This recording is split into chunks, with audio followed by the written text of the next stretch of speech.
కన్యా రాశి వారికి ఆదాయం 8, వ్యయం 11, ఖర్చు ఎక్కువ ఉంది.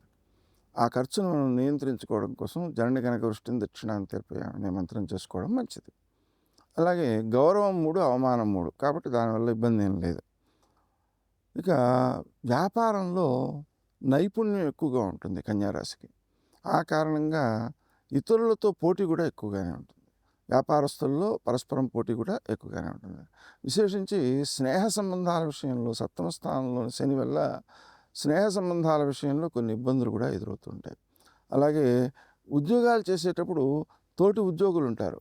వాళ్ళల్లో కూడా పరస్పరము సంభాషణల్లో అపార్థాలు రావడం, ఒకరినొకరు తక్కువగా చూసుకుంటూ ఉండడం లాంటి లక్షణాలు ఉంటాయి.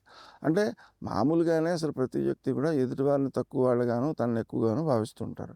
ఆ భావించేటువంటి స్థితి వర్తమాన కాలంలో ఎక్కువగా ఉంటుంది. ఆ కారణం వల్ల ఇబ్బంది ఎక్కువగా ఉంటుంది.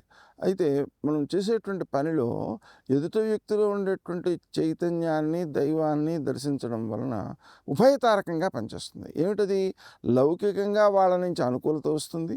రెండవది మనం మాట్లాడే తీరుని నియంత్రించుకోవడం సాధ్యపడుతుంది. ఎందుకంటే దైవంతో మాట్లాడేప్పుడు జాగ్రత్తగా మాట్లాడతాం కదా! అలాగా మాట్లాడతాం. దానికి తోడు ఎదుటి వ్యక్తుల నుంచి అనుకూలమైనటువంటి స్పందన లభిస్తుంది. అవన్నీ కూడా సిద్ధిస్తాయి కాబట్టి అదొకటి చాలా అవసరం. అలాగే మనం చేసేటువంటి ప్రతి పనిలోనూ కూడా ఒక ప్రణాళికను సిద్ధం చేసుకుని చేస్తుండాలి. లేకపోతే పనులలో ఆలస్యాలకు అవకాశాలు ఎక్కువగా ఉన్నాయి. ముఖ్యంగా విద్యార్థుల విషయంలో ఆ ప్రణాళిక అనేది ఇంకా చాలా అవసరం. ఎందుకంటే సామాన్యంగా విద్యార్థుల్లో ఏం కనిపిస్తుందంటే ఆసక్తి ఉన్న విషయాన్ని చదువుతుంటారు. ఆసక్తి లేని విషయాన్ని ఎగ్గొట్టేస్తుంటారు. అది కనీసం క్లాసుకి వెళ్ళడానికి ఎగ్గొడుతుంటారు, చదవడానికి అంతకంటే ఎగ్గొడుతుంటారు. దానివల్ల ఏమవుతుంది?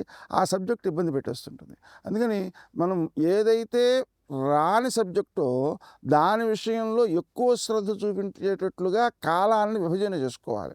దానికి తోడు నిద్రా సమయంలో, అంటే నిద్రపోయే ప్రారంభం నుంచి కూడా ఆ ఇష్టం లేని సబ్జెక్టులు కానీ, అక్కర్లేని రాని సబ్జెక్టులు కానీ, అర్థం కాని సబ్జెక్టులు కానీ, అవి వాటిలో ఉండేటువంటి ముఖ్యాంశాలన్నింటినీ కూడా రిపీటెడ్గా వినడం వల్ల, అంటే నిద్రలో వినడం వల్ల అది మనస్సుకి పడుతుంది, విషయం అర్థమవుతుంది, ఆసక్తి పెరుగుతుంది.